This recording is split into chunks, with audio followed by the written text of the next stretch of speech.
चल बैठ चल। मैं नहीं चलूँगा। तेरे को समझ में नहीं आता क्या? चल बैठ। तेरी छोटी बहन 9वीं में पढ़ती है ना, उसको उठा के लेके जाऊँ क्या? हाँ, चोटी पकड़ के घसीट के लेके आऊँगा, समझा? चल बैठ, चल बैठ, चल बैठ।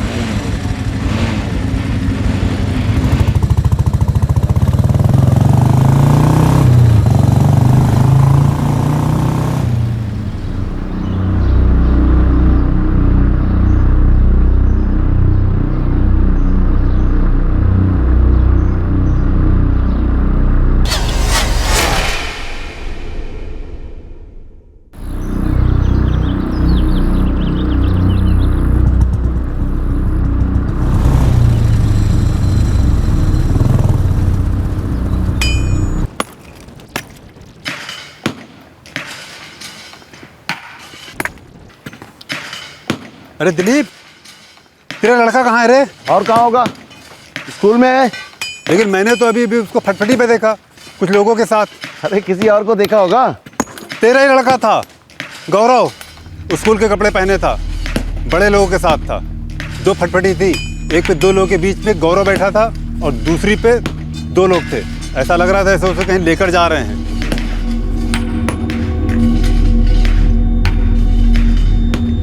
चलो।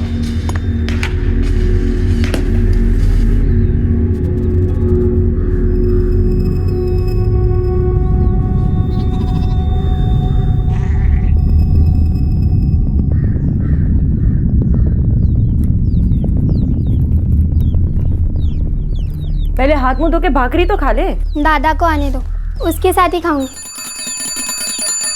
आरती, मेघना, तेरे बाबा इस वक्त? जी गौरव कहाँ है? गौरव अभी तो 12:30 हुए, वो तो 1 बजे आता है ना। दादा का एक्स्ट्रा क्लास है ना बाबा, तो दादा स्कूल में ही होगा। बाल्या ने उसको बड़े लोगों के साथ देखा है। वो उनके साथ मोटरसाइकिल पे बैठ के कहीं जा रहा था, वो भी आधा घंटा पहले। कुछ बोला था क्या तुम दोनों से? कहीं जाने वाला है? मुझे तो कुछ भी बोल के नहीं गया। बिना बताए गौरव कहीं नहीं जाता है। मुझे भी कुछ नहीं बताया दादा ने। दिलीप, स्कूल के बाद तेरा लड़का शंभू गैरेज में काम करता है ना?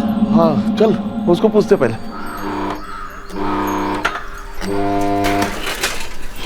शंभू, गौरव आया था क्या यहाँ? वो तो 1:30 बजे आता है, अभी तो स्कूल में होगा। किसी ने उसको बड़े लोगों के साथ जाते देखा है।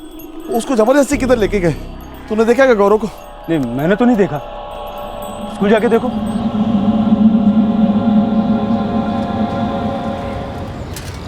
भाऊ, मेरे बेटे गौरव को देखा है आपने?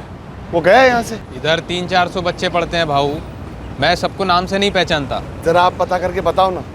गौरव 11वीं में पढ़ता है, अभी गया है यहाँ से या सुबह उसको कोई लेके गया है यहाँ से? देखो, स्कूल छूट चुका, अभी कुछ एक्स्ट्रा क्लास चल रही है और आज तो मैंने किसी को लेके जाते नहीं देखा। आप जरा अंदर जाके पता करो ना कि वो है या नहीं। मैं गेट छोड़ के नहीं जा सकता, तुमको पता करना है तो जाओ, लेकिन पहले प्रिंसिपल साहब से परमिशन लो।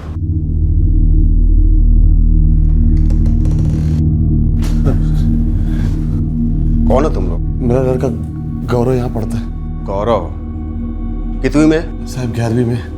वो पिछले साल 10वीं की बड़ी परीक्षा में वो ये स्कूल में उसका पहला नंबर था और पूरे जिला में 5वां। हाँ ठीक है, लेकिन बात क्या है? मुझे किसी से पता चला है कि आज कुछ लोग उसे मोटरसाइकिल पे बैठा कर कहीं ले गए। देखो, स्कूल छूट चुका है, एक्स्ट्रा क्लासेस भी छूटने वाले हैं। तुम बाहर जाकर देखो, कहीं गया होगा यहीं। वो बाल्या बोला कि कुछ बड़े लोग ऐसा।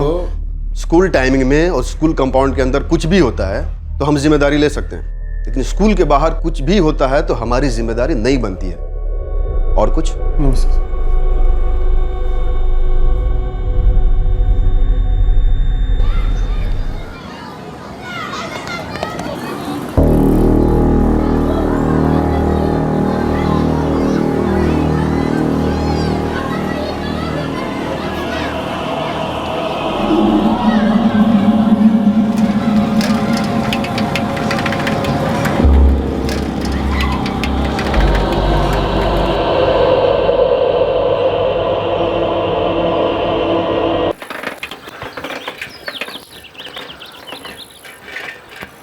कचरू, बच्चों से पूछो क्या? दिलीप, ये बड़े घर की लग रही हैं, लेकिन जा तू पूछ। हाँ जा पूछ।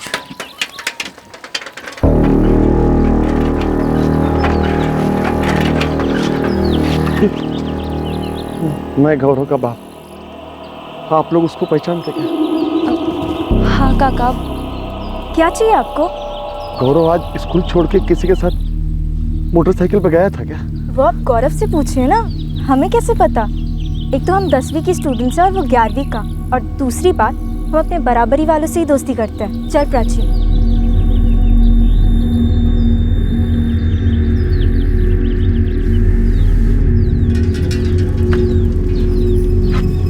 क्या हुआ? कुछ पता चला? 1:30 बज गए हैं। स्कूल में कोई कुछ नहीं बोल रहा है। किसी ने गौरव को कहीं जाते हुए नहीं देखा और ना ही किसी को उसे ले जाते हुए देखा। अरे बाल्या, ये बड़े लोग मतलब कौन रहे? दिलीप, मेरी नजर सिर्फ तेरे लड़के पर थी। कौन थे वो बड़े लोग? कहाँ ले गए मेरे बेटे को बाल्या? मैंने कहा ना, मुझे नहीं मालूम। अरे बड़े लोग होते हैं, इतना मुश्किल है क्या समझना?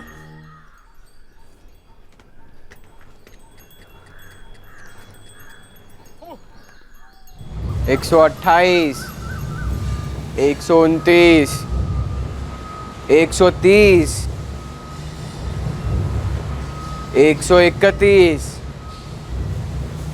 32, 33 और तेज 34,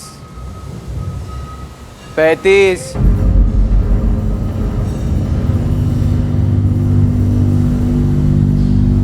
36,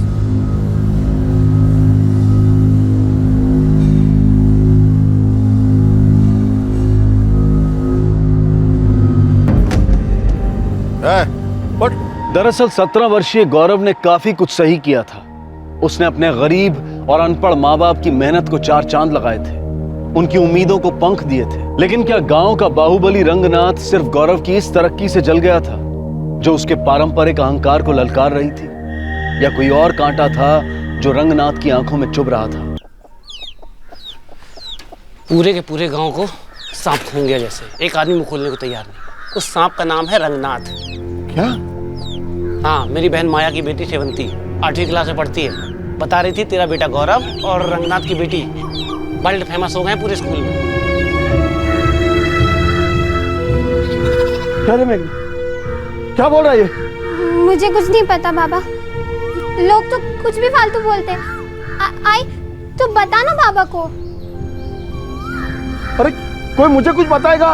मुझे लगा था कि उसने बात कर ली होगी, सब कुछ ठीक हो गया होगा। आज स्कूल से आने में देर क्यों हो गई? अरे कुछ नहीं आई, मेरी अंग्रेजी अच्छी है ना, तो मेरी टीचर ने कहा कि मैं 10वीं वालों की थोड़ी मदद कर दूं। अरे वाह, यानी तेरी टीचर ने तुझे पढ़ाने के लिए बोला? पढ़ाना मतलब वो टीचर की तरह खड़े होकर पढ़ाना नहीं। हमारे स्कूल में जो पीछे वाला कमरा है ना, वहाँ पर दो चार स्टूडेंट आकर अपने सवाल पूछते हैं, मैं उनकी मदद कर देता हूँ। उनमें से ना एक प्राची है। प्राची? हाँ, Prachi. Where the mind is without fear and the head is held high, where the knowledge is free and the world has not been broken into fragments by the narrow domestic walls. हाँ तो प्राची जी बोलिए, इन पंक्तियों में गुरुदेव रविंद्रनाथ टैगोर जी हमसे क्या कहना चाहते हैं? जो भी हमारे दिल में या फिर मन में हो उसे बोल देना चाहिए, उसे घबराना नहीं चाहिए। पक्का? संध्या, नीलोफर, रवि, ऐसा कहते हैं गुरुदेव रविंद्रनाथ टैगोर जी। उसे ना सब मालूम होता है, फिर भी आती है मेरे खास ट्यूशन में। खास ट्यूशन कि खास तू? प्राची, तुझे भी खास लगती है ना?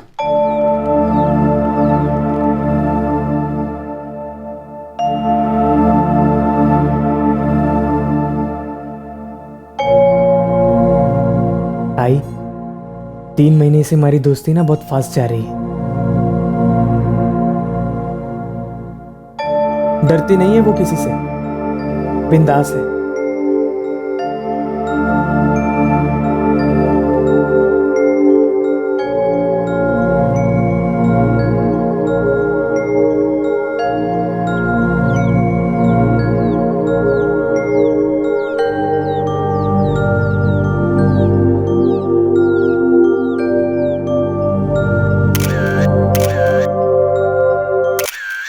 हमने शादी करने का सोचा है। कुछ ज्यादा ही फास्ट नहीं जा रही है तुम लोगों की दोस्ती? एक दिन पायलट बनने वाला हूँ, वो भी फाइटर पायलट। जो भी करना है ना वो एकदम फास्ट करना है।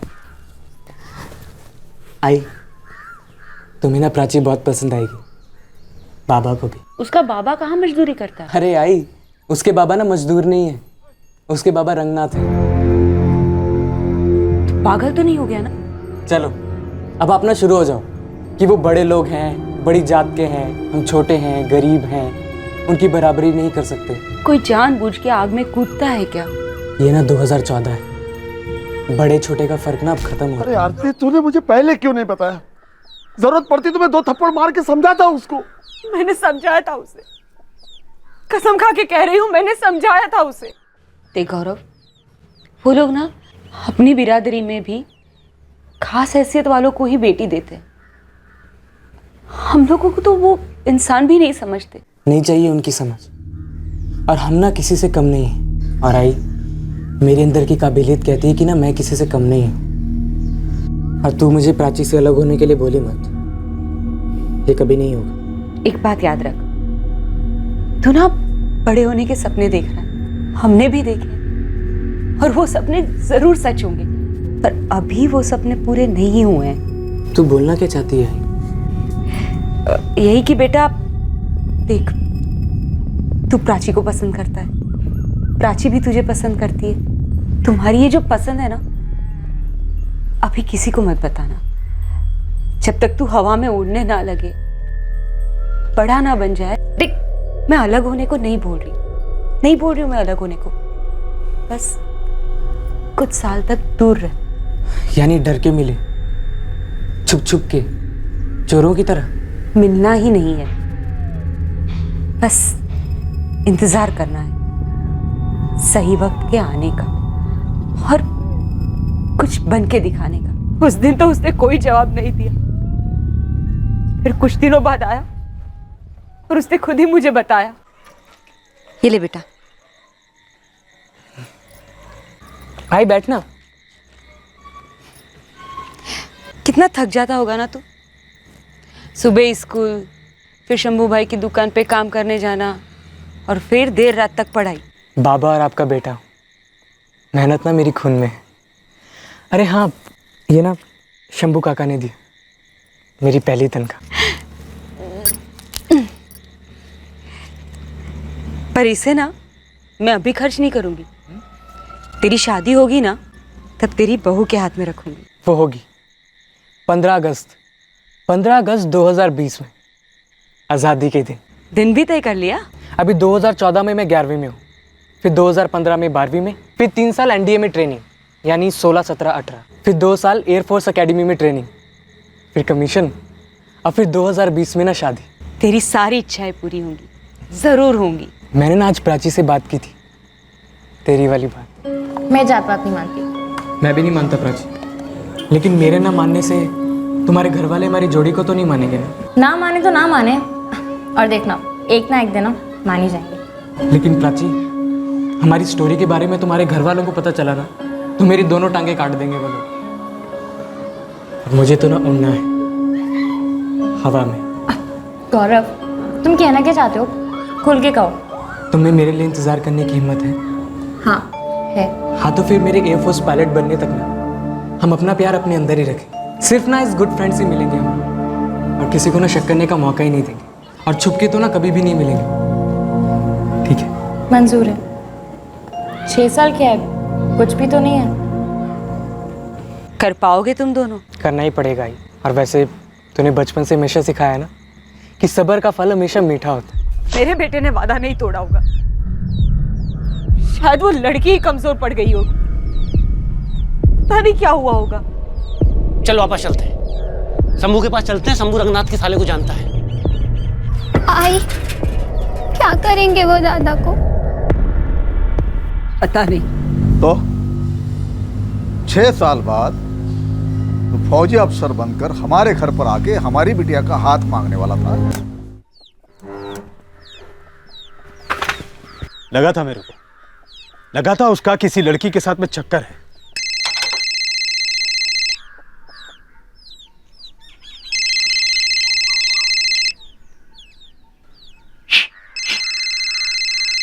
उठा ले उठा ले। नहीं काका, मैं बाद में बात कर लेता हूँ। अरे उठा ले। हेलो, अभी ना मैं गैराज में हूँ, बाद में बात करता हूँ। Okay bye. लड़की गर्लफ्रेंड, और अगर मेरे को मालूम होता ना कि वो रंगनाथ की लड़की को घुमा रहा है तो मैं उसको समझाता नहीं, आई शपथ सीधा उसको नौकरी से निकाल देता। घुमाओ मैं नहीं रहा था, एक ही स्कूल में पढ़ते हैं, थोड़ा बातचीत है, दोस्ती है बस। दोस्ती बात बड़े लोगों के साथ?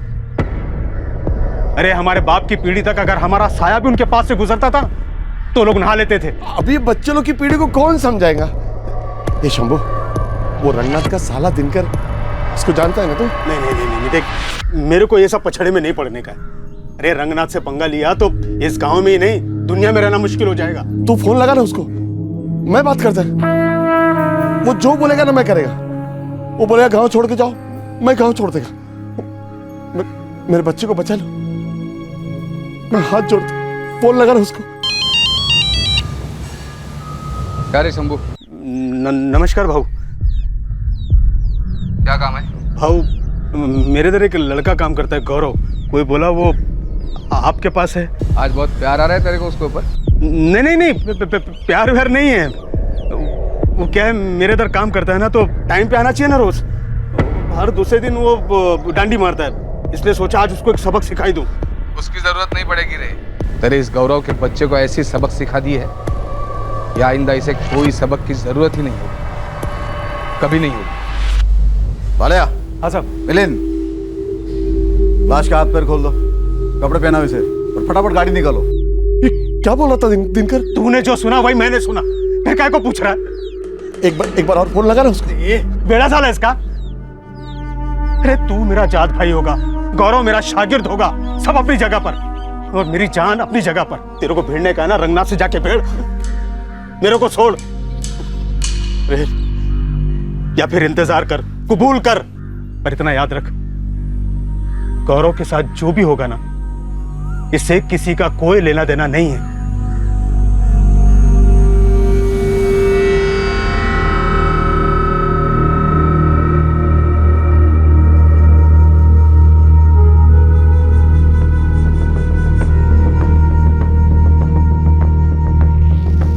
एक तरफ गौरव को चाहने वाले उसके लिए कुछ भी नहीं कर पा रहे थे, तो दूसरी तरफ कुछ लोग गौरव के साथ हुए घोर अन्याय के बारे में जानते हुए भी उसे अनदेखा, अनसुना कर रहे थे।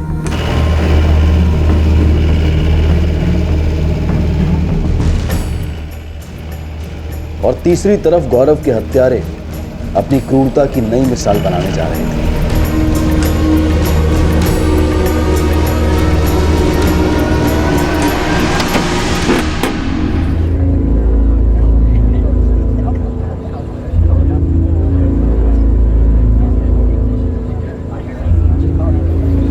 आइए विश्वा जी, ये बाप है लड़के के, दिलीप।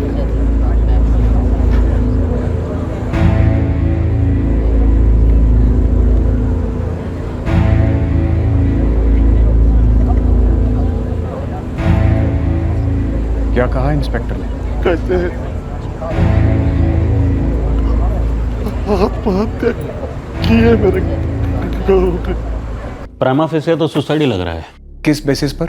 11वीं साइंस का स्टूडेंट, गांव के बाहर लटकता मिलता है। जिसने 10वीं में अपने स्कूल में टॉप किया था, पूरे जिले में 5वें नंबर पर आया था वो। 10वीं में था वो, 11वीं का एग्जाम दिया अभी उसने। हो सकता है उसे रिजल्ट एडवांस में ही पता चल गया, प्रेशर झेल नहीं पाया, आत्महत्या कर ली। नया नहीं है, रोज का हम लोग के लिए। वो लड़का दूसरे बच्चों को पढ़ाता था, इसलिए पढ़ाई का एंगल वेंगल डाल के सुसाइड कहना मतलब कोई चांस ही नहीं है। आप मर्डर का केस रजिस्टर कीजिए। विश्वास जी, आप वकील भी है, सोशल वर्कर भी है ना, आप शायद वो पद्म भूषण या पद्मश्री जो भी है वो भी जीतना चाहते होंगे। All the best. पर मुझे मत समझाइए कि मुझे क्या केस रजिस्टर करना चाहिए, ठीक है? पूरी बॉडी पर मार के निशान है, खून बहा है, फिर आप सुसाइड कैसे बोल रहे हैं? आपने बॉडी देखी? और आपने देखकर भी अनदेखी की है। पोस्टमार्टम कब करवा रहे हैं आप? वो क्या है, कोई स्वास्थ्य केंद्र खुलवाने, हो जाएगा पोस्टमार्टम। स्वास्थ्य केंद्र में पोस्टमार्टम? क्यों? सिर्फ इसलिए कि लड़का किसी बड़े घर का नहीं है? हम ऐसे किसी भेदभाव में नहीं मानते, बोल देते। आज से पहले आपने कितने पोस्टमार्टम स्वास्थ्य केंद्र में करवाए इंस्पेक्टर? जबकि डिस्ट्रिक्ट हॉस्पिटल यहाँ से 10 मिनट की दूरी पर है। जब तक आप स्वास्थ्य केंद्र खुलवाएंगे, डॉक्टर, इक्विपमेंट, शायद बिजली का इंतजार करेंगे, तब तक डिस्ट्रिक्ट हॉस्पिटल में पोस्टमार्टम हो भी जाएगा। बाहर भीड़ बढ़ती जा रही है, दूसरे गांव से भी लोग आ गए हैं, हमें जल्द से जल्द पोस्टमार्टम कराना पड़ेगा। संभालो बात। कोई फर्क नहीं पड़ता मुझे, कहीं भी हो पोस्टमार्टम, डिस्ट्रिक्ट हॉस्पिटल में। साबित तो सुसाइड ही होना है। इंस्पेक्टर, ये लटकने के निशान जरूर हैं, पर मौत इससे नहीं हुई है। तो ये सुसाइड नहीं है इंस्पेक्टर। कैसे? कोई एक्सीडेंटली अपनी ही एनस में गरम सलिया नहीं घुसेड़ता। क्या? कोई एक्सीडेंटली अपने प्राइवेट पार्ट्स गरम सलिए से नहीं जलाता। ये टॉर्चर के निशान है। अगर सुसाइड करना होता तो कोई अपने आप को पहले इतना टॉर्चर क्यों करता? एक्चुअली सब इंस्पेक्टर, पोस्टमार्टम की जरूरत भी नहीं थी। आप लोगों को अब तक क्रिमिनल्स को पकड़ लेना चाहिए। उन्होंने सिर्फ इस लड़के का नहीं, इंसानियत का मर्डर किया है। सर, खबर मिली है कि रंगनाथ खुद इन्वॉल्व थे इसमें पर्सनली। उनकी बेटी का और इस लड़के का चक्कर चल रहा था।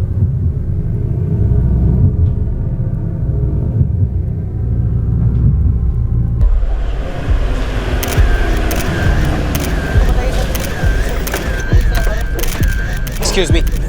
Excuse me. Excuse me. Excuse me. Excuse me. आप आइए सर, आइए।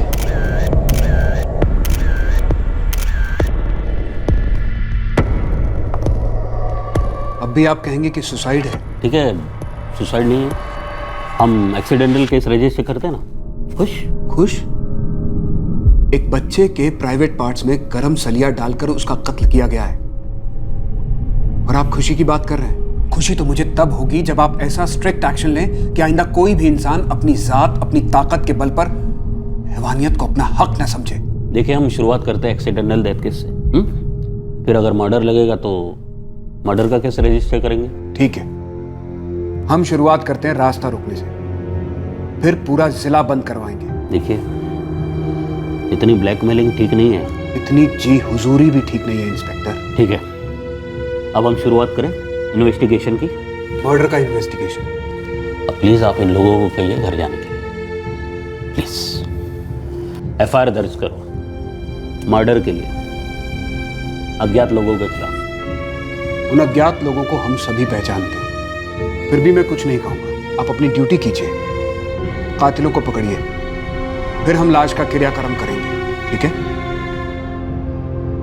Investigating police officer murder case register करने से झिझक रहा था, जबकि कोई अंधा, गूंगा, बहरा भी बता पाता कि गौरव का कत्ल किया गया है। ये झिझक, ये डर वो सलाखें हैं जो हमारे सिस्टम और सारे देश को 2 कदम आगे चलने के बाद 4 कदम पीछे खींचती हैं। जातिवादी हिंसा हमारे स्कूल में, ये आपसे किसने कहा इंस्पेक्टर साहब? गौरव के पिताजी ने एफआईआर में जिक्र किया है कि गौरव को जबरदस्ती स्कूल के बाहर उठा के लेके गए। बिल्कुल नहीं सर। तो फिर क्या हुआ था? सर एक्चुअली मेरे स्कूल में 10वीं, 11वीं, 12वीं की क्लास मैक्सिमम 10:30 बजे तक छूट जाती है। उसके बाद कुछ बच्चे घर चले जाते हैं और कुछ बच्चे यहाँ रुकते हैं। जो रुक जाते हैं उनमें से कुछ लाइब्रेरी में जाके पढ़ते हैं, कुछ एक्स्ट्रा क्लासेस में जाते हैं। कल सुबह क्या हुआ था प्रिंसिपल साहब? एज यूजुअल अपने राउंड पे था तो मैंने देखा कि कुछ स्टूडेंट्स और गौरव के बीच में तू मैं हो रही थी। हाथापाई भी हुई? हाँ, कुछ ऐसा ही शायद। क्या हो रहा है?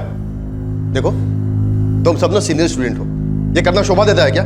और अगर लड़ना इतना जरूरी है ना, स्कूल के बाहर आउट। I said out. ये स्कूल के स्टूडेंट्स का कुछ आपसी छोटा मोटा झगड़ा था जिसे मैंने मेरे लेवल पे सॉल्व कर दिया, उन्हें स्कूल से बाहर का रास्ता दिखा दिया।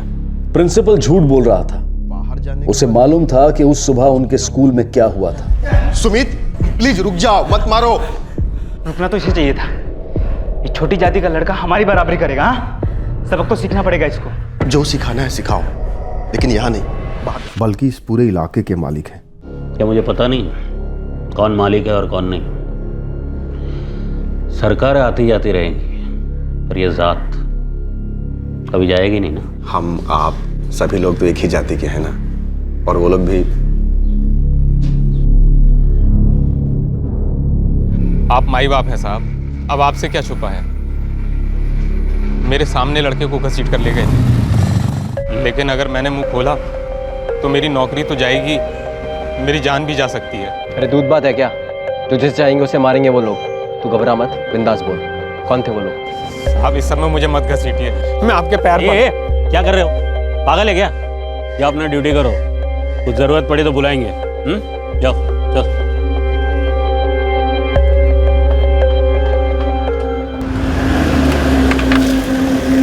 गौरव के किसी से कोई दुश्मनी? कुछ देखा, कहीं कुछ सुना? गांधी जी के 3 मंदिर थे ना, वो तीनों अब मेरे अंदर। लेकिन इसके बावजूद भी बुरा हुआ।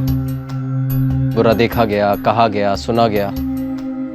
देखो, हमें तुम्हें सबको पता है कि गौरव की हत्या की गई है, वो भी भयानक तरीके से। और ये भी पता है कि हत्या किसने की है। साहब, नाम तो आप भी नहीं ले रहे और बड़े साहब तो कुछ बोल ही नहीं रहे। तो तुम भी कुछ नहीं बोलोगे? अगर बोलूंगा तो सजा मिलेगी।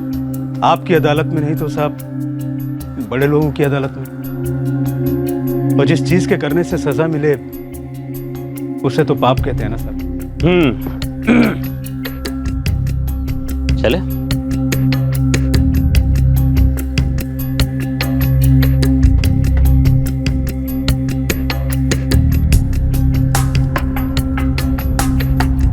सर, लड़का फौजी बनना चाहता था। तो ये क्या लगता है, फौजी बनने के बाद भी ऐसी हरकतें करता तो बख्श देते उसे? बहुत होशियार था। अरे पूरी होशियारी लगा था फौजी बनने में। ये इश्क विश्क लड़ाने के साले को फुर्सत कहाँ से मिली? सर, बेरहमी से मार दिया गया। बिरादरी की शान था। बिरादरी अभी भी जिंदा है, और अब ज्यादा उछले ना तो इतने पोस्टमार्टम करने पड़ेंगे कि मुर्दाघर में भी जगह नहीं बचेगी। इस सकाल पीड़ित जमीन पर खून की बरसात होगी। ये लड़के के घर वाले को बॉडी दे दो, बोलो क्रियाक्रम कर दे फटाफट, बिना कोई ड्रामा किए। लंबा चलेगा ये केस बनेगा ही नहीं तो चलेगा कैसे? हमने बात की, पूछताछ की पूरे गांव से, लेकिन किसी ने रंगनाथ के आदमियों को या रिश्तेदारों को गौरव के साथ नहीं देखा। आपने वो बाल्या से पूछताछ की जिसने उन्हें सबसे पहले देखा था? आपने पीड़ित के घर वालों से पूछताछ की? आपने रंगनाथ की बेटी प्राची से बात की जो पीड़ित गौरव के साथ स्कूल में बात किया करती थी? आपने सिर्फ उन लोगों से पूछताछ की जो डर के मारे अपने जमीर की आंखों को मूंद कर बैठे हैं। अब वो डर वर नहीं लगता? विश्वास जी, ज्ञान प्यारी नहीं है अपनी। आप मुझे धमकी तो नहीं दे रहे ना? नहीं, बिल्कुल नहीं। एक फ्रेंडली सी वार्निंग दे रहा हूं आपको, आगाह कर रहा हूं। यहाँ की हवा भी चाहती बात है, गहरी सांस भी ली तो मर सकते हो। वो तो तब की तब देखेंगे। फिलहाल तो आप गौरव के हत्यारों को गिरफ्तार कीजिए। मैंने कहा तहकीकात में टाइम लगेगा। गौरव के अंतिम क्रियाक्रम में भी टाइम लगेगा। एक बार प्राची से बात करके देखिए केस कितनी जल्दी सुलझ जाएगा। अगर 1 घंटे के अंदर एक्यूज्ड अरेस्ट नहीं हुए तो हम गौरव की बॉडी को यहाँ पुलिस स्टेशन के बाहर लेकर आएंगे और तब तक बैठेंगे जब तक एक्यूज्ड अरेस्ट नहीं हो जाते।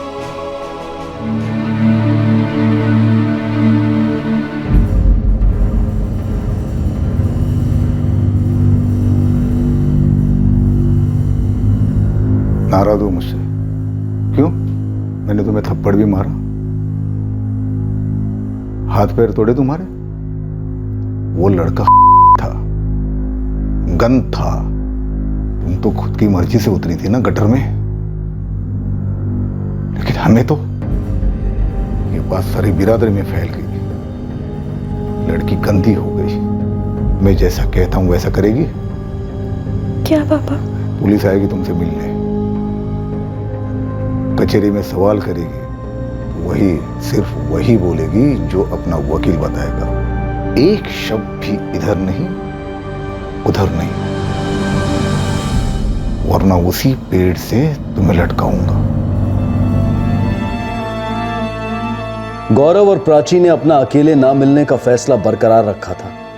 उस मनहूस दिन वो दोनों प्राची की सहेली सुधा के साथ उस क्लासरूम में थे।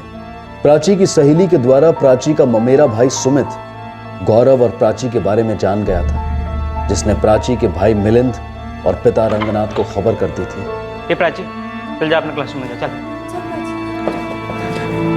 दादा मेरी बात सुनिए। चल निकल, चल। प्राची चल मेरे साथ, चल प्राची। नाखुशी सही, पर प्राची ने अपने पिता की बात मानी और गौरव को अपने दिल से नहीं तो कम से कम यादों से तो निकाल ही दिया। और पुलिस को वही बयान दिया जो उसके पिता सुनना चाहते थे, और पुलिस वाला भी। पुलिस पर दबाव बढ़ता गया और आखिर गौरव के 5 हत्यारों को पुलिस ने गिरफ्तार कर लिया।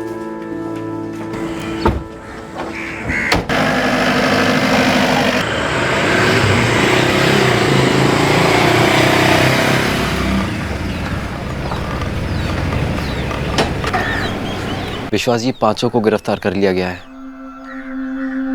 अब तो क्रियाक्रम करा दीजिए गौरव का। उन 5 ने अपना गुनाह कबूल कर लिया है? हाँ। क्या कहा उन्होंने? एसपी साहब का फोन आया था। इस इलाके के पालक मंत्री ने भी फोन किया था। उन्होंने कहा कि लॉ एंड ऑर्डर को काबू में रखने के लिए जनहित में गिरफ्तार हो जाओ। अब बेटा? हाँ, वो सही फैसला किया साहब आपने।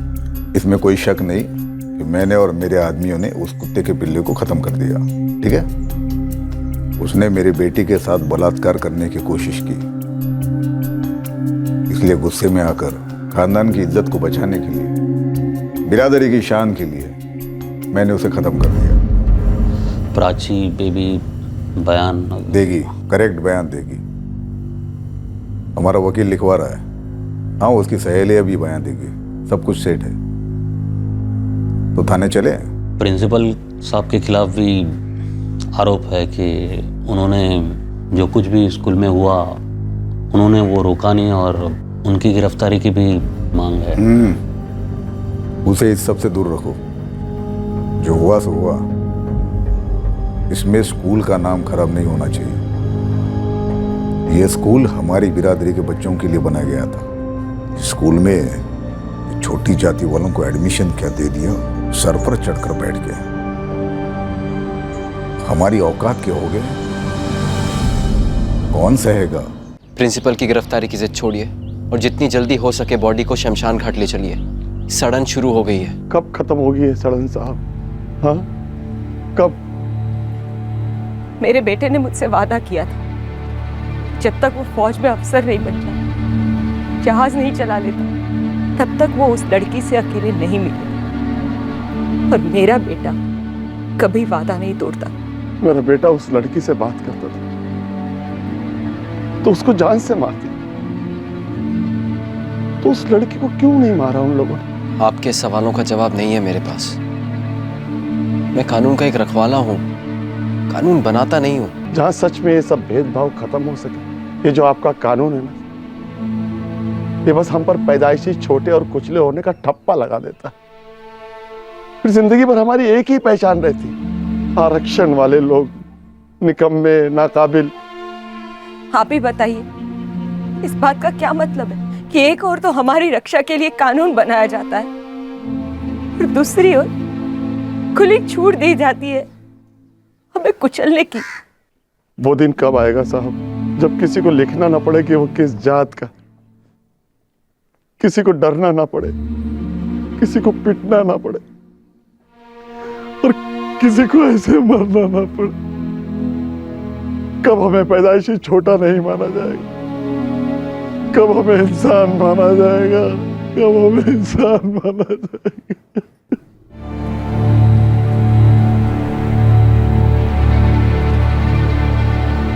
सभी आरोपियों को गिरफ्तार किया गया उचित आईपीसी की धाराएं लगाकर। फिलहाल रंगनाथ और दिनकर बेल पर बाहर हैं। अपने 18वें जन्मदिन से सिर्फ 16 दिन दूर नाबालिग सुमित को जुवेनाइल रिमांड होम में भेज दिया गया। मेघना,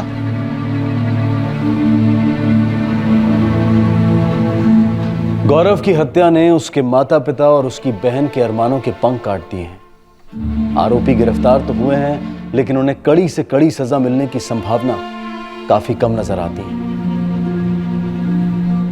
हमारे पुरुष प्रधान समाज में इज्जत और गरिमा की परिभाषा अक्सर घर की लड़कियों से शुरू होती है और वहीं खत्म भी होती है। हम माने या ना माने, जातिवाद और सांप्रदायिकता चाहे अलग अलग मात्रा में ही सही, हम सब में कहीं ना कहीं छुपी हुई होती है। इस सब का सबसे ज्यादा लाभ होता है सत्ता के ठेकेदारों को, जो कम से कम समय में जातिवाद जैसे इस सामाजिक रोग को जड़ से खत्म करने की बजाय भेदभाव के इस माहौल को बनाए रखकर इस रोग को और तकलीफदेह बनाते जाते हैं। वोट के साथ टीआरपी की भूख भी विभाजनात्मक विचारों और ऐसे लोगों को जानबूझकर पनपने में मदद करती है। जातिवाद को खत्म करने का हमारे या किसी के पास कोई क्विक फिक्स फॉर्मूला तो है नहीं, और हमारे इस क्राइम शो के दायरे में आरक्षण नीति जैसे गंभीर और विवादित विषय पर डिबेट करना शायद उचित नहीं होगा। पर जुर्म और हत्या जैसे जुर्म पर कोई डिबेट नहीं हो सकती। सामाजिक, आर्थिक, राजनीतिक या व्यक्तिगत मसले हों, हमारे देश का संविधान और कानून उनसे निपटने के लिए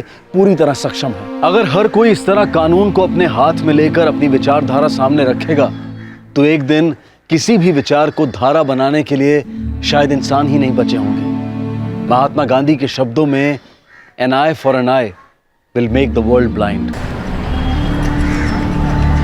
महाराष्ट्र की एक कहानी है सही और गलत के कश्मकश की, और फिर उस कश्मकश के अंजाम की।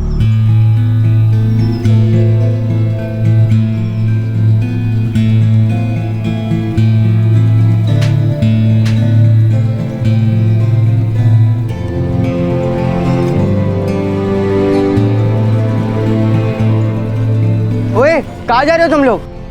बस अभी आए, कुछ काम है। अरे स्कूल का टाइम हो रहा है। सुमित गगन हो क्या रहा है? अरे अनुज तू जाना, तेरे को बाद में बताते, ठीक है?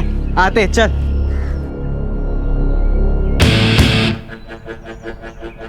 मैं सुमित और ये मेरा दोस्त गगन। हम लोगों को ना अपन के एरिया का भाई बनना है, सबके ऊपर धतिंग करनी है। हम दोनों को रघु जैसा बनना है, रघु भाई जैसा। क्या दामू सेठ? रघु भाई कुछ ठंडा वंडा मंगाओ आपके लिए। अरे ये ठंडा वंडा छोड़, चल सीधे से गर्मा गर्म ढोकला निकाल। जोक मार रहे लगे सेठ? नहीं रघु भाई, अपन मारे क्या जोक? नहीं, एक मिनट रघु भाई, इस वक्त बस इतना ही है। चल ठीक है ना, अपन कौन सा तेरा पूरा दुकान लूट रहे है। सारा आइटम पार्सल करके घर भेज देना। इतना सर? ठीक है भिजवा दो, और साथ में बिल भी। बिल दामू सेठ देखना मांगता है ना कि तो फिर से जोक मार रहे है या ढंग का डोनेशन दे रहे है।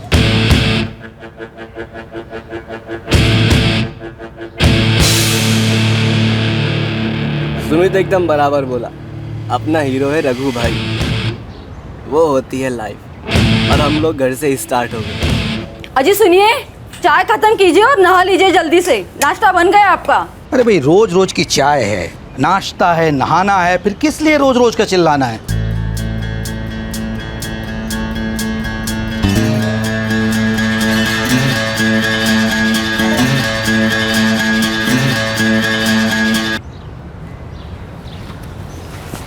बाय बाबा। बाय बेटा, मन लगा के पढ़ना। मैं डे शिफ्ट काम कर रहा हूँ सिर्फ तेरे कॉलेज के लिए, ठीक है बेटा?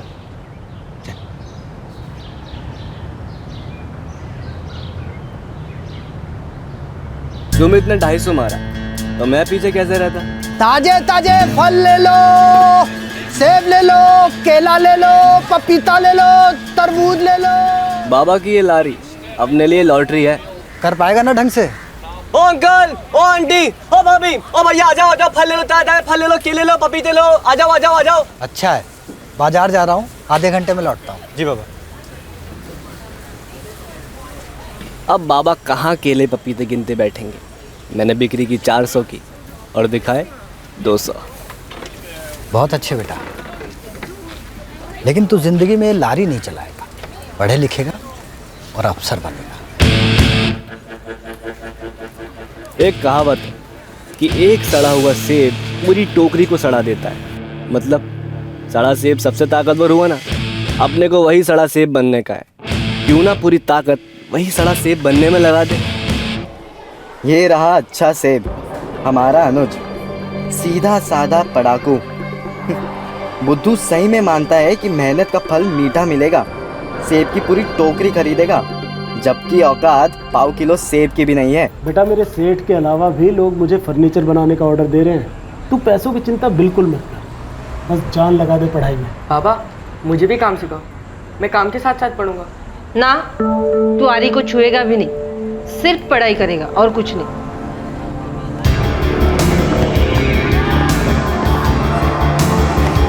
सीधे रास्ते मंजिल नहीं, मायूसी मिलती है। अब देखो इस अनुज को, अच्छा खेल रहा है पर इसे गोल मिलेगा ना, किस्मत गोल है इसे।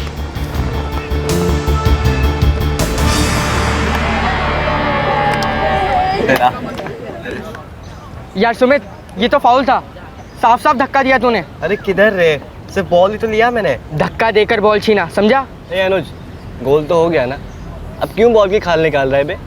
गेम हो या लाइफ हो, सब जायज है। लेकिन चीटिंग चीटिंग है, गेम हो या लाइफ। अब हारने वाला चाहे जितना भी रोए, स्कोर तो नहीं बदलता है ना। चल चल भाई।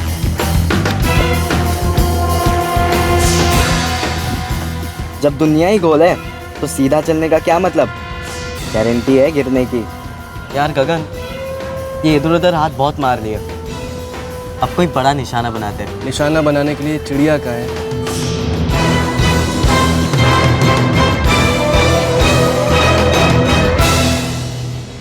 वो रही चिड़िया। क्या चुगना है? उसका मोबाइल, जो कहीं भी हो सकता है, उसकी शर्ट में, पैंट में, हाथ में। वही तो ब्लाइंड गेम है मेरे भाई। चल, चैलेंज है तेरे लिए। मंजूर है।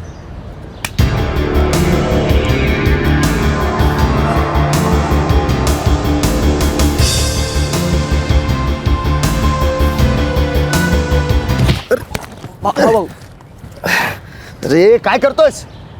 सॉरी भाऊ, देखा नहीं। देखा नहीं मतलब अंधा है क्या? बोला ना सॉरी। क्या सॉरी बोलने से सब ठीक हो जाएगा? नहीं, एक धक्का और देने से सब ठीक हो जाता है। ये ले। अरे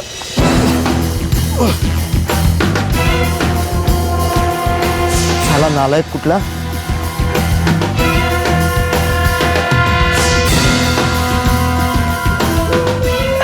क्या बात है दर्शन, अब उनको समझ क्या रखा है? वैसे कोई काम की बात हुई? अब उनको समझ क्या रखा है वे? पैंट किस जेब में रखा था, पहले धक्के में पहचान लिया। अरे और दूसरे धक्के में गोल।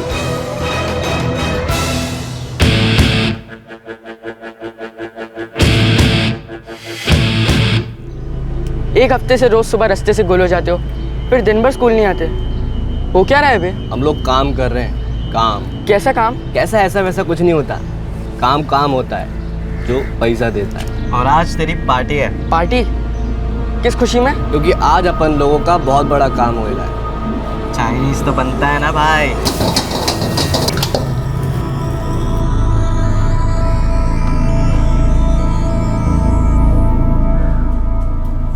अबे इतने सारे पैसे कहाँ से है? अपन लोगों के पास एक पेड़ है जिस पर पैसा उगता है। अपन बस निशाना लगाते। ये फेंका पत्थर और ये गिरी हरी हरी नोट, गर्मा गर्म।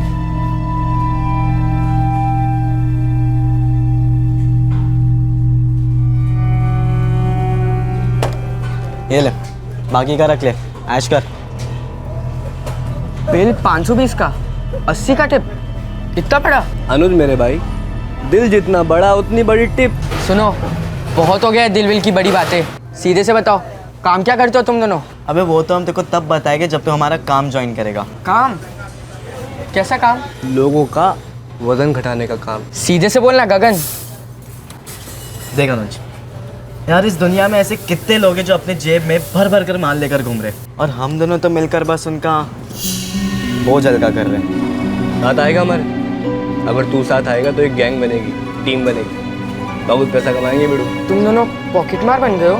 नहीं, सिर्फ पॉकेट मार नहीं, चोरी भी और सीना जोरी भी। तो बोल, हमारा काम ज्वाइन करेगा? देख अनुज, जो तुझे हम सिखाएंगे तो दुनिया का कोई स्कूल नहीं सिखा सकता। तू घर पर भी पैसे देगा और खुद भी ऐश करेगा, राज करेगा तो राज। सुमित और गगन बच्चे थे जिनके जवानी के कदम गलत राह पर पड़ रहे थे। वो दिन बहुत दूर नहीं था जब ये दोनों बुरे फंसने वाले थे, लेकिन उनका दोस्त अनुज उनकी फिक्र करने लगा था। अनुज को तकलीफ हो रही थी ये जानकर कि सुमित और गगन जुर्म की तरफ बढ़ रहे हैं। वो उन्हें रोकना चाहता था, सुधारना चाहता था, लेकिन क्या अनुज उन्हें रोक पाता?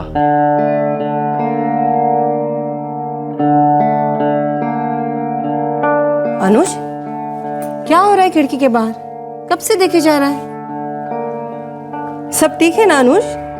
अनुज, किसी के साथ झगड़ा हुआ है?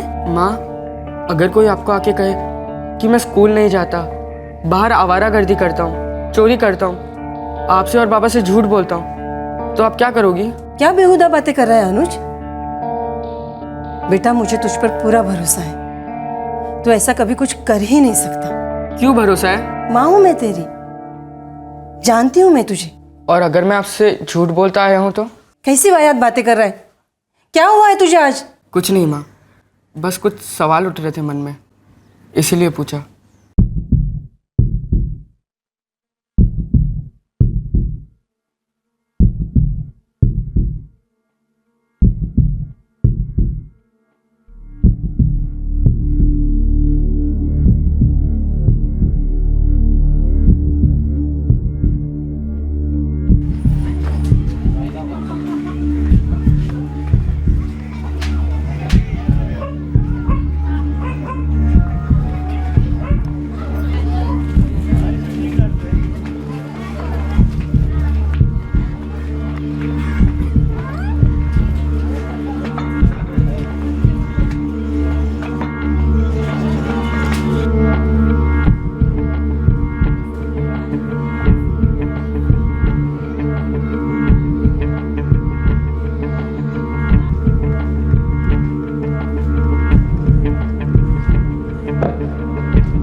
अरे अनुज बेटा, कैसे हो?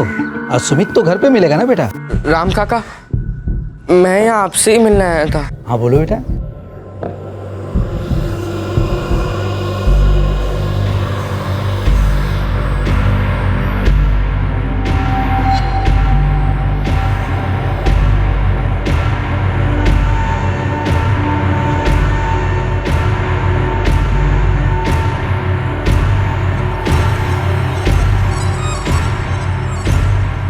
चल भाई, कपड़े बदल, शक्ल बदल और अच्छे बच्चे बनने का नाटक शुरू।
सॉरी सुमित, सॉरी गगन, पर मुझे बोलना पड़ा। काय को बे? तेरे पेट में दर्द हो रहा था क्या जलन के मारे? खुजली हो रही थी, चुगली कर दी साले। यार ऐसा मत बोलो कि चुगली कर दी, मैं तुम लोग के भले के लिए बोला ना, तुम लोग गलत कर रहे थे। अबे गलत तो तूने किया है, जो हम दोस्तों के साथ गद्दारी करी है। पूरे भरोसे से तेरे को सब कुछ बताया, चाइनीज खिलाया, साथ रखा, और तूने क्या किया? चुगली। तुम लोग मेरे दोस्त तो इसलिए बोला, तुम लोग के अच्छे के लिए बोला। अगर मैं नहीं बोलता तो तुम लोग बहुत बड़ी मुसीबत में फंस सकते थे। अबे फंस तू भी सकता है अगर हम तेरी चुगली कर दे तो। जब मैंने कोई गलत काम किया ही नहीं है तो तुम लोग मेरे घर पे क्या बताओगे? अबे तुझे किसी ने लाइसेंस दिया है कि डिसाइड करेगा क्या सही है क्या गलत? चोरी करना गलत बात है, स्कूल डंडी मारना गलत बात है, झूठ बोलना गलत बात है, सबसे झूठ बोलना गलत बात है। इसमें कुछ सही कैसे हो सकता है? अबे तेरे घर से कुछ चुराया, तेरा कोई नुकसान करवाया? नहीं ना। छोड़ ना यार सुमित, ये हम जैसा है ही नहीं। तुम पहले ऐसे नहीं थे, सही थे, मुझे तुम जैसा बनना भी नहीं है। अबे तुम मत बनना, दूर रहे हम दोनों से। और हमारे घर पर पिन मारकर हमें मार खिलाने की क्या जरूरत थी बे तुझे? यही दोस्ती है तेरी? ऐसा नहीं है यार, तुम लोग मेरे दोस्त हो, तुम्हारे भले के लिए किया, मैं तुम्हें बचाना चाहता था। अपने को ना अभी अपना प्लान बदलना पड़ेगा, नहीं तो ये चिरकुट साला फिर से अपनी चुगली कर देगा। तो जाते हैं स्कूल, अच्छा बच्चा बनने की एक्टिंग करते हैं, स्कूल के बाद अपनी असली लाइफ जीते हैं, और फिर किसी का बाप हमारा कुछ नहीं बिगाड़ सकता। अनुज को बुरा लग रहा था कि उसके सच बोलने से उसके दोस्तों की जमकर पिटाई हुई थी, लेकिन उसे लगा कि सुमित और गगन बदल रहे हैं और इस बात से अनुज खुश हो गया। अनुज को ऐसा लगने लगा कि उसके उठाए गए कदम की वजह से उसके दोस्तों की जिंदगी संभल गई थी। सुमित और गगन जुर्म की राह से बच गए थे, लेकिन सुमित और गगन बाज नहीं आए थे। वो बस सब कुछ अनुज से छुप कर करने लगे थे, अपने मोहल्ले के बाहर। अपनी सोच या अपनी करतूतें बदलने का उनका कोई इरादा नहीं था।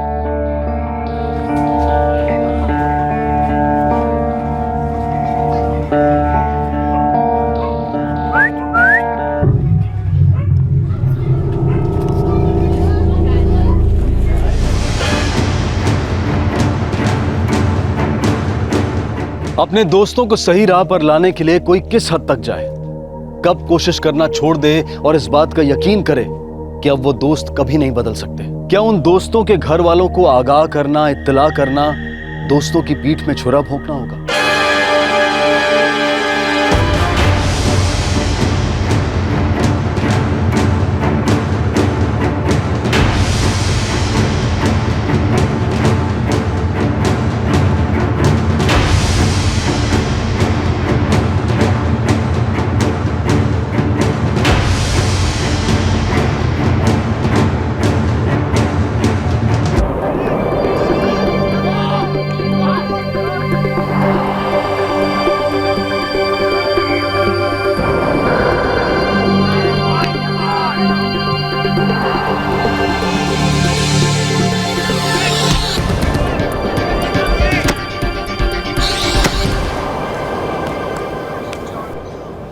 सुमित, गगन, ये और नहीं हो सकता, कह देता हूँ। हर बारी फाउल, हर बारी चीटिंग, ये कोई खेलने का तरीका है क्या? अबे यही तरीका है खेलने का। जब देखो फाउल फाउल रोते रहता है साला रोतड़ू। मैं रोतड़ू नहीं हूँ। अबे तू रोतड़ू है। तुम लोगों ने देखा? फाउल था, साफ साफ धक्का दिया इसने मुझे। फाउल तो था। धक्का मारा नहीं, धक्का लगा। और मर्दों वाले गेम ही है, धक्के वक्के लगते हैं। जानकर मारा होता तब होता फाउल। हर बारी गलती से धक्का नहीं लगता गगन। और हर बारी तो अपना मुंह फाड़ कर रो नहीं सकता, कभी कभी रोना बंद करके खिलाड़ियों की तरह खेलना पड़ता है अनुज। यार छोड़ो यार, मिट्टी डालो, चलो गेम शुरू करते हैं।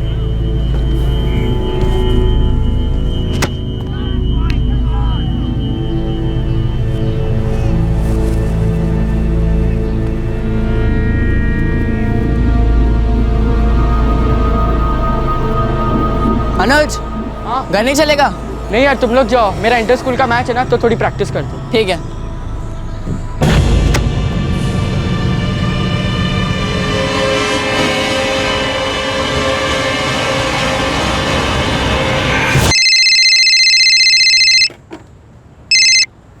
हेलो, अपने अनुज को जिंदा देखना चाहता है क्या? कौन हो तुम? अबे तेरे को एक सीधा सवाल पूछा है, अनुज को जिंदा देखना चाहता है या नहीं? कौन हो तुम लोग? अनुज कहाँ है? ए शाणे, या तो फिरौती के पैसे इकट्ठे कर ले या तो चिता के लिए लकड़ियां, समझा? Hello hello.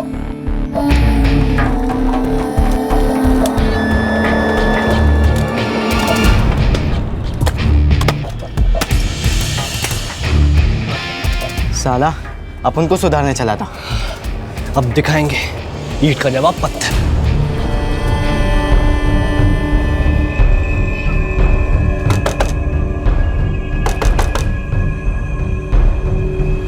अनुज घर आया क्या? नहीं, वो तो स्कूल से लौटने के बाद फुटबॉल खेलने गया था। लेकिन बात क्या है? वो फुटबॉल स्कूल के पीछे वाले ग्राउंड में खेलता है ना? हाँ, वही तो एक ग्राउंड है म्युनिसिपैलिटी का। लेकिन आप परेशान क्यों हैं? सुनिए ना।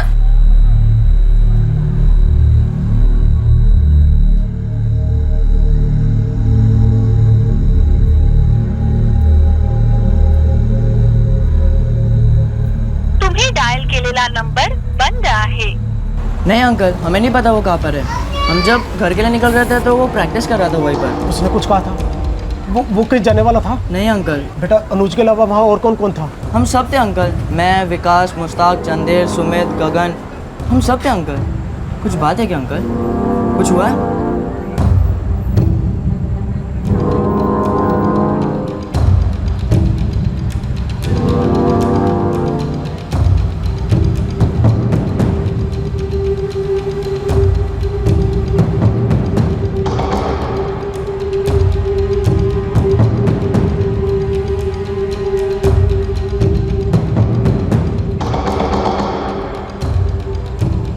हाँ अंकल, वो वहाँ अकेला प्रैक्टिस कर रहा था। हम तो अपने अपने घर वापस आ गए थे। पर वो तो ग्राउंड पर है ही नहीं।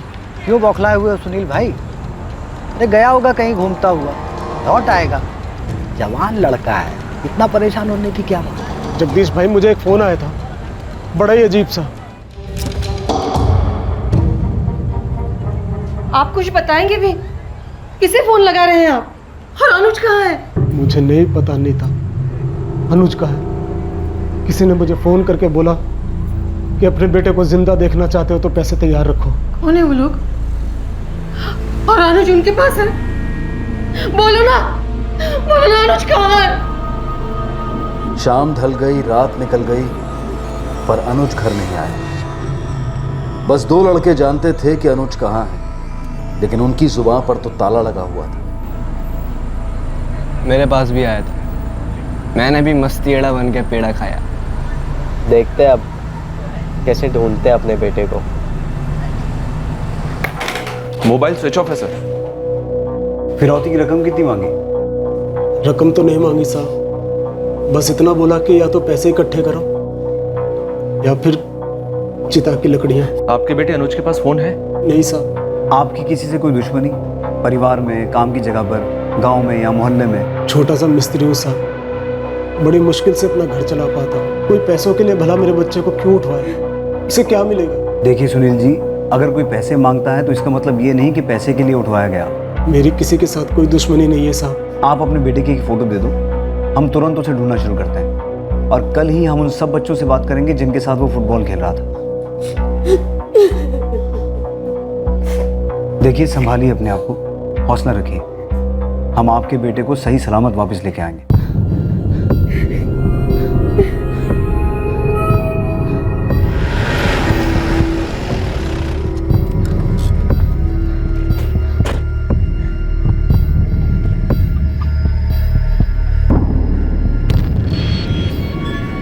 सुनील कह रहा है सभी बच्चे घर लौट गए थे और अनुज यहाँ अकेला प्रैक्टिस कर रहा था। सर यहाँ फुटबॉल तो है, पर अनुज गायब है। इसका मतलब कुछ तो गड़बड़ है। सिंह, ग्राउंड के चारों तरफ देखो, चप्पा चप्पा छान मारो।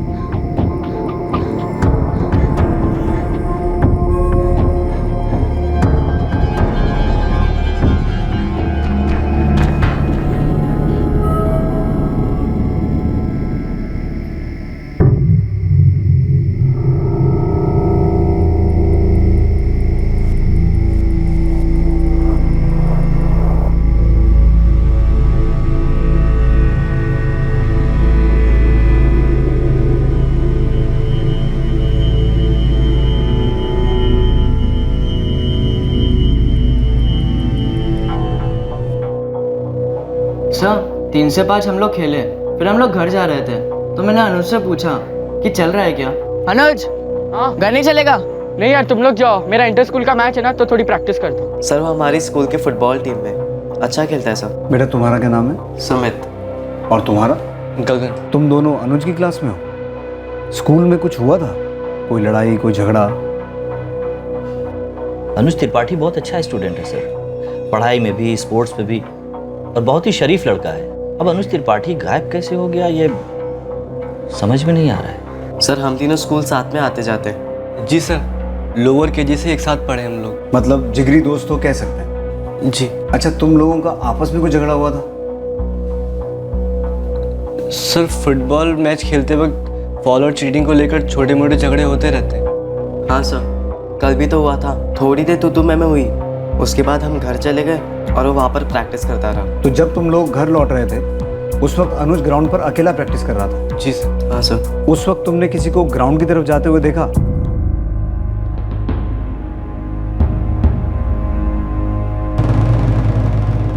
नहीं सर, किसी को भी नहीं देखा और ध्यान भी नहीं दिया। अगर तुम में से किसी को कुछ भी याद आए या कुछ भी सुनाई दे तो तुरंत हमें कांटेक्ट करना, ठीक है?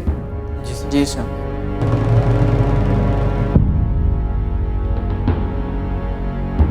फिरौती का अमाउंट नहीं बताया, ना ही कोई फॉलो अप कॉल आया है। लेकिन सर इतनी गरीब फैमिली से कोई क्या फिरौती हट पाएगा? वो इकलौता लड़का है, उसका बाप खून पसीना एक कर रहा है उसे कॉलेज भेजने के लिए। अगर लड़के को कुछ हो गया तो क्या बीतेगी माँ बाप पे? हमें जल्द से जल्द इस लड़के को ढूंढ निकालना है। Right sir. वैसे जिस नंबर से कॉल आया था उसके रिकॉर्ड्स 1 आध घंटे में आ जाने चाहिए। अनुज ने कभी तुमसे कोई बात की? उसे किसी बात का डर था क्या? नहीं, उसे भला किस बात का डर हो सकता?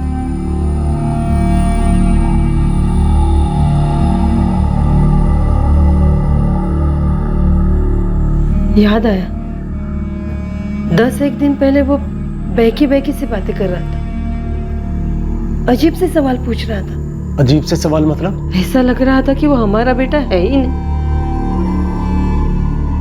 अनुज ने कभी ऐसी बात की ही नहीं। अगर कोई आपको आके कहे कि मैं स्कूल नहीं जाता, बाहर आवारागर्दी करता हूँ, चोरी करता हूँ, आपसे और बाबा से झूठ बोलता हूँ, तो आप क्या करोगी? क्यों कर रहा था वो ये सवाल? मुझे नहीं पता जी। आपने पूछा उसे किसी बात का डर है, मुझे याद आया और मैंने बता दी।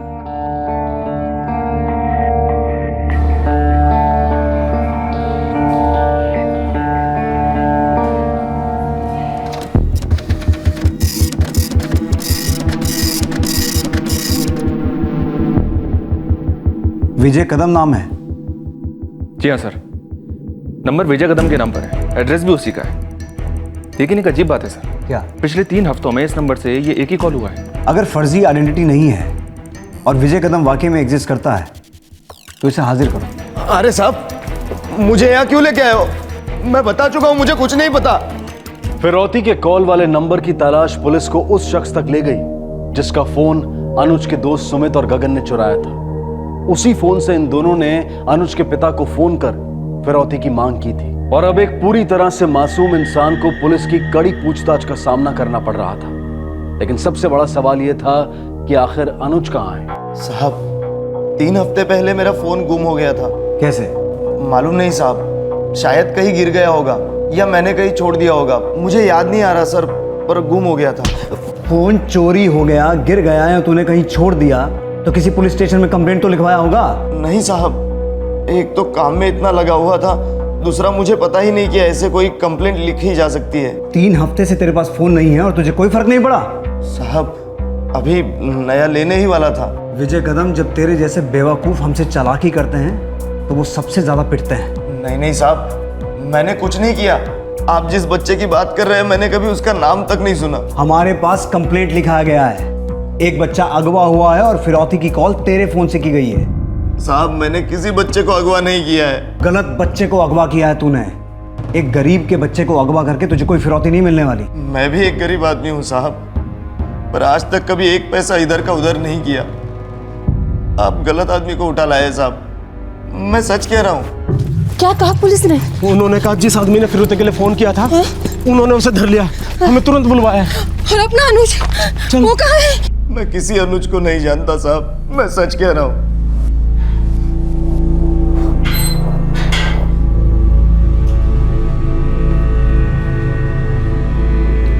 इस विजय कदम को जानते हैं आप? नहीं साहब, कौन है ये? भाई साहब, हमारा अनुज कहाँ है? मेरा यकीन कीजिए, मैं कुछ नहीं जानता। इसी ने मुझे फोन किया था? जी, वो फोन इसी का है। हमारा बच्चा लौटा दो, तुम्हारे हाथ जोड़ता हूँ भाई। मैं कसम से कह रहा हूँ, मैंने कोई फोन नहीं किया। इसकी आवाज को पहचानते हैं आप? यही आवाज थी? मुझे याद नहीं है साहब। सिंह, कीमा बनाओ इसका, अपने आप याद आ जाएगा बच्चे को कहाँ छुपा के रखा है। चलिए आप लोग। नहीं साहब, साहब मुझे मत मारो साहब, साहब मैंने कुछ नहीं किया साहब। साहब, मेरे बेटे को किसी ने गलती से उठा लिया होगा, कोई और समझकर। सुनील जी, हम लगे हुए हैं, कल रात से 1 सेकंड भी बैठे नहीं हैं। हम भी पूरी रात नहीं सोए साहब, और इसने तो एक बूंद पानी भी नहीं पिया। हमारी जान उसी में अटकी है, वो हमारा सब कुछ है साहब।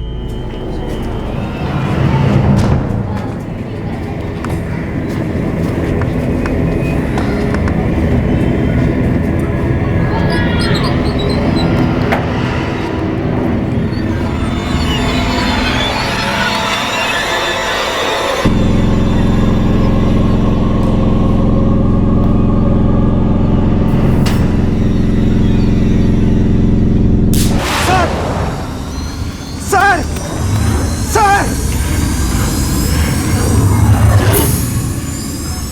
लगता है पता चल गया। ये तो होना ही था, लेकिन किसने किया ना ये कभी पता नहीं चलेगा। नीता जी, आपके बेटे ने चोरी की बात क्यों की थी? किसी बात का डर था उसे? मुझे पता नहीं साहब, बस मुझे याद आया कि उसने ये बात की थी। हमारा अनुज बहुत ही सीधा लड़का है साहब। उसका पूरा ध्यान पढ़ाई और खेल में लगा रहता है। वो कोई गलत काम नहीं कर सकता साहब। सर,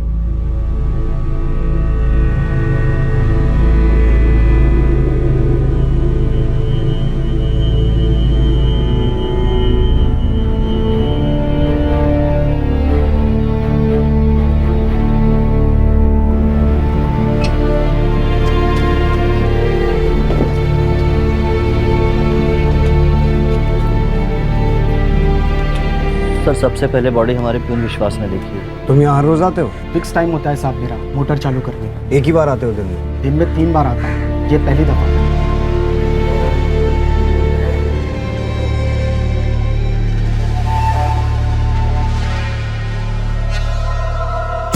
उस शाम जब बाकी लड़के खेल के बाद घर के लिए निकल गए, किसी ने यह देखा नहीं था कि गगन और सुमित आधे रास्ते से मैदान की तरफ लौट गए थे। गगन, ये अनुज हमें सुधारने चला है ना, अब इसे सुधारने का वक्त आ गया है। ऐसा सुधारेंगे साले को कि फिर कभी चुगली करने लायक रहेगा ही नहीं। इसकी कोई गारंटी नहीं है, ये हमारे लाइफ में उंगली करता ही रहेगा। तो इस साले की लाइफ ही खत्म कर देते हैं। खल्लास। पक्का? 100% पक्का। इसका कीड़ा ऐसे ही निकलेगा। अगर ये रहा ना तो हम मारे जाएंगे।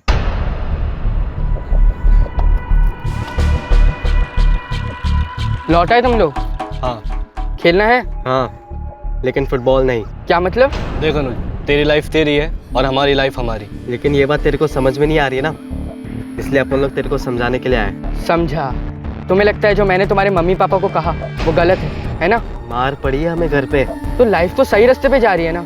मैंने जो भी किया तुम लोग के अच्छे के लिए किया। अब हम भी जो करने वाले हैं अपने अच्छे के लिए करने वाले। सर, स्कूल और फुटबॉल ग्राउंड के बीच सिर्फ एक दीवार है जो आसानी से फांदी जा सकती है। मोटर रूम के दरवाजे पर लॉक नहीं है और शाम के वक्त वहाँ सिर्फ एक ही आदमी रहता है, वॉचमैन, मेन गेट पर। अनुज वहाँ से तो दाखिल नहीं हुआ है सर, वॉचमैन से बात की मैंने। मान लो दीवार फांद कर भी आया हो, लेकिन फुटबॉल प्रैक्टिस छोड़कर स्कूल में क्यों जाता? और वहाँ उसका किसी ने गला क्यों घोटा, फिरौती की मांग क्यों की? सर, वो विजय कदम, फोन का मालिक, लगता है इनोसेंट है, होटल में वेटर है। स्टाफ से बात की है मैंने, सबका यही कहना है कि उसका फोन वाकई में गुम हुआ था। जोशी, हमें हमारे सारे सवालों के जवाब फुटबॉल ग्राउंड में ही मिलेंगे। कुछ तो हुआ था जिसके चलते वो लड़का अपनी माँ से अजीब सवाल पूछ रहा था, और उन सवालों में ही हमारे जवाब छुपे हुए हैं।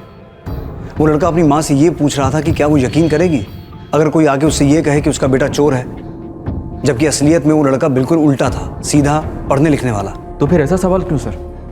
शायद कुछ ऐसा था जो उसे डिस्टर्ब कर रहा था। अगर चौर में हिस्ट्री शीटर हैं तो उन्हें घसीटो बाहर, अपने खबरियों को भी काम पे लगाओ। अनुज या तो किसी चीज में इन्वॉल्व था या फिर कुछ जानता था। हमेशा की तरह गगन और सुमित अपने घर वालों के सामने ऐसे पेश आए जैसे कि वो बिल्कुल निर्दोष है। शोक में डूबे अनुज के माता पिता के मन में एक ही सवाल बार बार उठ रहा था कि आखिरकार उनके बेटे ने ऐसा किया क्या था। पुलिस ने इलाके के सभी हिस्ट्री शीटर्स की कड़ी से कड़ी इंटेरोगेशन की। इलाके के बदमाश रघु से भी पूछताछ हुई, जिसे अनुज के हत्यारे सुमित और गगन हीरो समझते थे, लेकिन उससे भी पुलिस को कुछ हासिल नहीं हो पाया।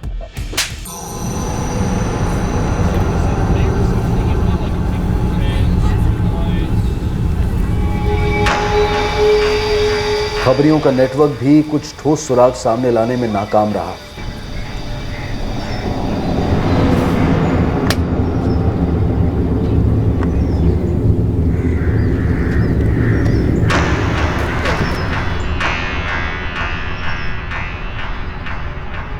केस में ब्रेक थ्रू तब मिला जब सुमित और गगन फिर एक बार पॉकेटमारी करने लगे, और इस बार पुलिस के खबरी ने उनका पीछा किया।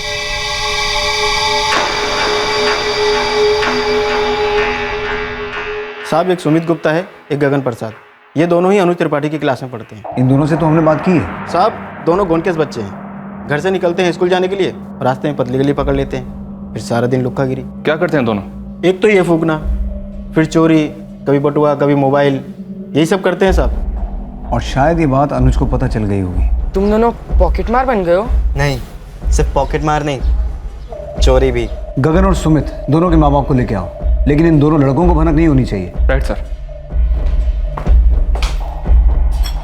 अनुज को भाई बोले 1 हफ्ता हो गया और कोई कुछ नहीं उखाड़ सका हमारा। दुनिया गोल है मेरे भाई, जो सीधा चला ना वो गिरा या मरा। आपको कैसे पता चला कि आपके बेटे गलत लाइन में जा रहे हैं? इस बार इन्होंने क्या कर दिया साहब? आपने मेरे सवाल का जवाब नहीं दिया। आपको कैसे पता चला कि आपके बेटे स्कूल जाने के बजाय सिगरेट फूकते हैं, आवारागर्दी करते हैं, चोरी करते हैं? किसी ने आके बताया था साहब। किसने बताया था?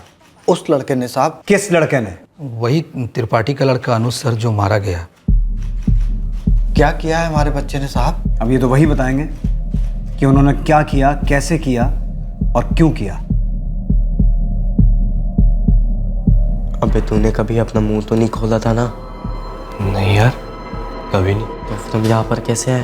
पता नहीं यार, मुझे तो किसी ने कुछ पूछा भी नहीं।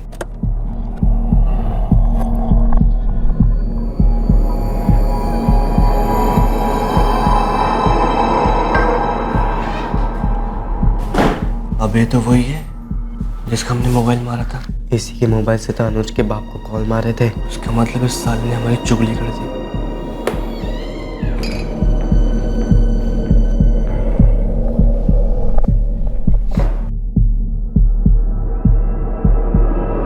सर, हमने अनुज का खून नहीं किया।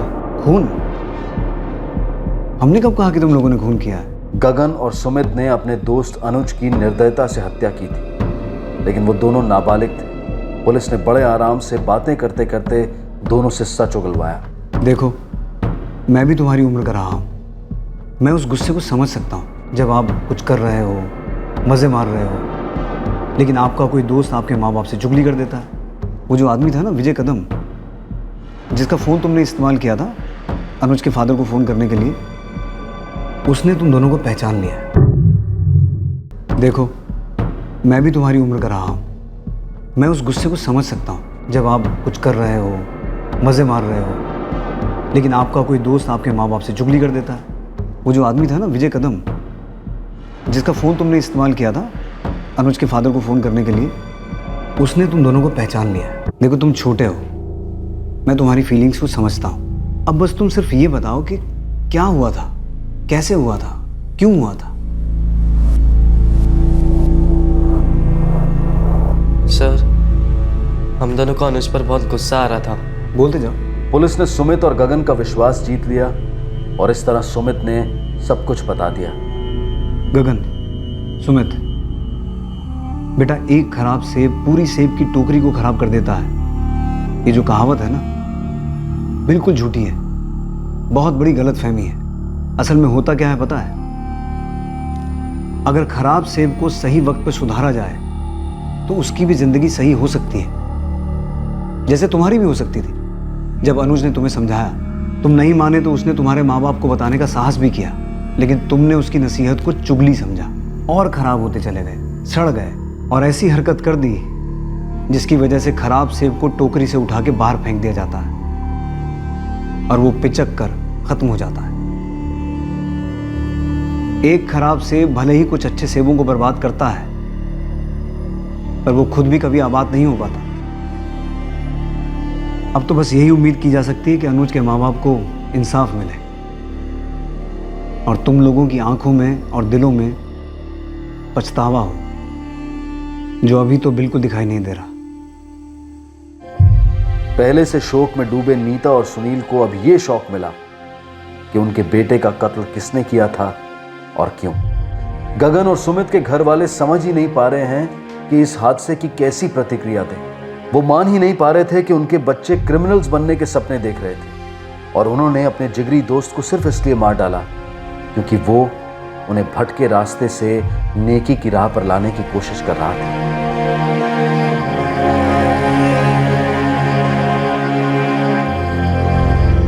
निराशा में ऐसा लगना स्वाभाविक है कि काश अनुज ने सुमित और गगन को उनके हाल पर छोड़ दिया होता तो अच्छा होता, लेकिन जिंदगी में ऐसे अनपेक्षित अपघात सही और गलत की लकीर को मिटा नहीं सकते। अनुज ने जो किया वो सही था, गगन और सुमित जो कर रहे थे वो गलत था क्योंकि वो जुर्म था।